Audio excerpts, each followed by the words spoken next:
Good morning. This is Kamera again. We're on day number 48, Numbers 14 and 15. Our previous reading, oh my gosh, if the children of Israel didn't try God, they did. And so there were spies that were sent out, and yeah, everybody did not agree with the report. Spread 10 of the spies sent out spread all type of fear in the people. So people began to doubt. We also experienced, there's one thing I didn't mention yesterday, when Moses and Aaron tried God. I'm not going to say they tried, not Moses and Aaron, but Aaron and Miriam tried God. I'm not saying they tried Moses, they tried God. So I love the fact that God stepped in on Aaron and Miriam talking about Moses. God was like, listen, Moses is just not a prophet. I speak to him face to face. You guys weren't even fearful to even gossip about him. Seriously? That was like the most dumbest thing you could have ever done. You guys tried me. So you guys remember to read the previous book, which was Numbers 11 through 13. There was a lot of things, a lot of stuff went on in those books.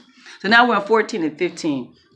14 is the result of those fears that were spread around the camp. Oh my God, they started crying and being fearful of the people in the promised land, of the people. And there was only one person who stood up for God. Well, actually two, but there was only one who spoke up, and that was Caleb.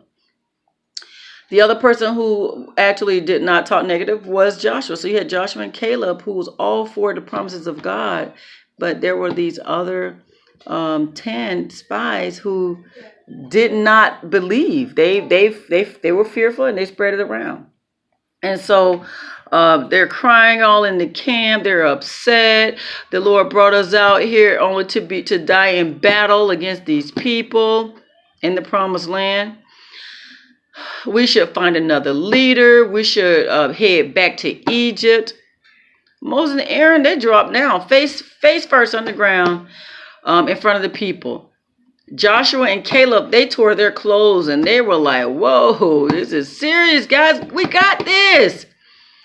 They're trying to appease the people, telling them they got this. God is with us. They have no protection. They are a non-factor.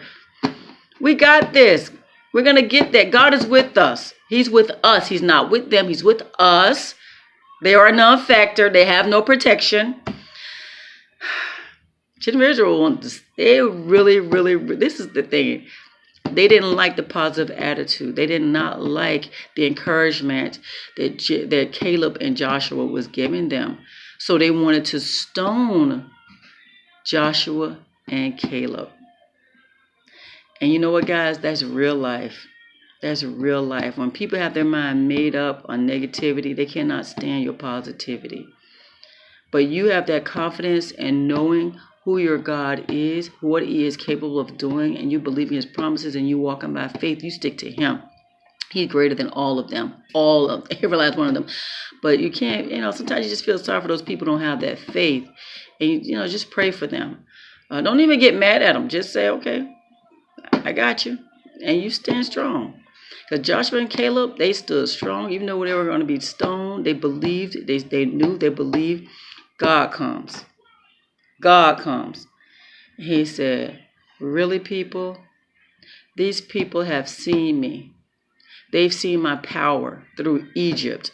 They've seen my power through the wilderness. They witnessed all these miracles. They continue to show contempt to me, to disobey me. I'm just gonna kill them. I'm just gonna kill them. I'm gonna destroy them. Children of Israel had even said that God was gonna allow their children to be taken and just be treated all wrong by those people. So God was not pleased with that murmuring, that complaining, that lies, and the contempt they showed God by doubting Him and accusing Him of bringing them to this place only to have them slaughtered. So what do you think happened next? Moses steps in and he intercedes for the children of Israel, and he talks to God. He said, God, they know. They know. They saw what you can do. They saw what you have done. They saw. They really did. He says, but I'm going to need you to forgive them. Okay, I'm going to need you to forgive them. Okay, we have people who have witnessed who you are, that you exist, that we trusted you. These people saw your power in Egypt. They saw that. But if you destroy these children of Israel, then the people, I'm sure the people of Egypt are going to spread all kind of rumors about you, saying, wow, he took them into the wilderness just to destroy them. So they're going to lose that faith. They're going to, it's just not going to be a good thing. So God pardons their sin per Moses' request. And he says, okay, I hear you, Moses. I'll go ahead and take your advice. I'll forgive them of their sins. And I will not destroy them in that plague that I was going to give. I was going to destroy them, but I'm not going to do it because you said don't do it. But this is what I am going to do. They spied that country, for that land. They walked through it for 40 days.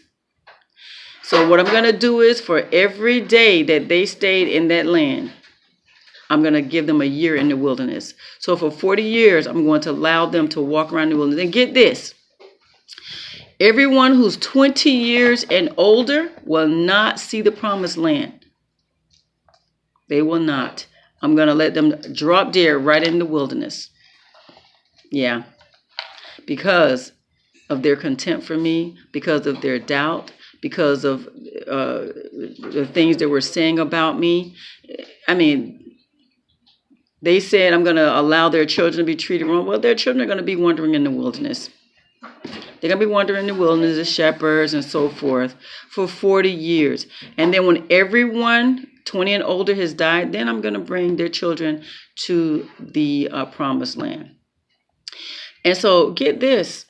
The children of the spies who spread the fear among the camp died.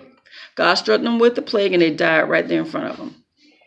And then how about the other people in the community decide, you know what? Because God told them to go back in the wilderness. That's where you guys are going to be for 40 years. Those children of Israel said, some of them was like, no, we're going to go ahead. We're going to believe that God's going to help us out now. We're going to go where he promised to take us. Moses like, really, people? Seriously? You really think God's going to go with you now? You guys are going to go to this promised land in Canaan among the Canaanites and the Amalekites, and you think God is going with you? No, God is not going with you there. Neither is the Ark of Covenant going there with you. So definitely, if you go there, you are definitely going to die. Those people are going to kill you because you have no protection. All your protection is right here with God. Oh, they didn't want to hear that. Oh, they big, they bad. And they went, and it did not turn out well. So yeah. I mean, we have to honestly look at this as us. We cannot just sit there and judge the children of Israel. We're the same way. We feel like we can live without God and things. Oh, God is going with me. Even though we know that God is not in that situation, we want to believe that God is in that situation after come on. We want to look at how the children of Israel doubt God. Yeah, we see things that God do too, and we still doubt him. So, I mean, we see those things. The thing is, you try not to be that person. You try not to be that person. And a lot of times you have to stop and you have to say to yourself, who am I serving again? And what is he capable of? Can he do those things? Do I believe what he's saying? And your actions, along with your faith, that right there activates God, his promises. And you have a chance to observe his power just by being obedient to him and trusting him. Now, everything you do, if you listen to God and you follow God, it's going to turn out well. And this is the thing. There are going to be rough times. Even when you trust God, it's not going to always be easy, but you stand firm and trust God and watch what happens. You stick to it regardless of how it looks. You stick to it. So the children of Israel, yeah, they were going to go to the promised land. Yes, there was going to be a battle. Like we have our battles, even when we trust God, we still have our battles that we go through. But in the end, the children of Israel is going to win that battle. In the end of your battle, if you trust God and stand fast and endure through that battle, trusting God, knowing that he's with you, you're going to win that battle too. So yeah, now the children of Israel have to head back into the wilderness 40 years. And their children are the ones who will be going into the promised land. And so in the next chapter, what was that, 15, God talks about the offerings and so forth. He even, let me tell you something. God is not pleased when we don't trust him. He does not like when we doubt him. And that offends him. And, people can say what they want to say about God, not liking the fact that we don't like it when our spouse don't trust us when we tell them something. We don't like when our children, we instruct them something and they don't trust us. So you have people who love to judge God. And yeah, he killed those people. Yeah, he did kill them. I mean, really, what are they going to, they're going to die anyway if they leave out of the presence of God. So it's like, okay, you're my people. You trust me. There are going to be blessings. If not, there are consequences. And to be honest with you, the consequences are the choices you make outside of God. And there's consequence. That's just life. That's just how things are, cause and effect. And so in the next chapter 14, it talks more about offerings and penalties. There's one example about this guy. You're not supposed to be working on the Sabbath day. He works on Sabbath day, right? They stoned him to death. With God's permission, probably God, I think, yeah, God's instruction, take them outside the camp, stone them to death. I mean what I say. Be obedient. These people were stiff-necked, stubborn, hard. These people were terrible. They just did not want to, but we're the same way. So check yourself. Ask God to help you to get in line. I'm telling you, that's what you have to do. And guess what, guys? It only works out best for you because you have more peace, more sincere peace, more sincere joy. It won't take things of this world. It won't take people of this world to give you that peace and joy. I'm telling you. So in the end, it is the best. I mean, we're like our parents. Our parents didn't like to punish us or allow us to make bad mistakes because they knew the consequences. God knows what's going to happen if we make bad choices. There are consequences. And so what he does is he tries to train us so that we don't be led that way and cause us more harm. So there's a method to it. But we don't like it a lot of times, but there is a method to it. So in that next chapter 14 again, he talks about the penalties, offerings that the children of Israel be given will have to observe when they're in the promised land 40 years later, but he's giving those instructions now, right? And then he talks about the tassel. He wants the children of Israel to place tassels at the hem of their garments to remind them of God's presence. Isn't that something? God tries everything to get these people to recognize, honor, respect, obey him. Tassels at the hem of their garments. And they still had a hard time in the wilderness. I'm telling you guys, this book here, Old Testament, is something nice and something not nice.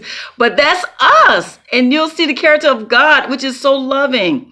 I love the fact that he came in time before Joshua and Caleb got stoned because they were the positive ones. God came right at that time and stepped in. So that was wonderful. So steadfast, guys. Know God. Get to know him on a personal level so that you won't have the fear of the things around you, the things, the people. Okay, and you don't want to be one of those doubters who don't trust God, and I mean, it holds you back. It really does. So, and it hurts you more than harm you. I mean, it harms you more than help you. So, anyway, guys, that was day number 48. Numbers 14 and 15. Okay, you guys have a God-filled, blessed day.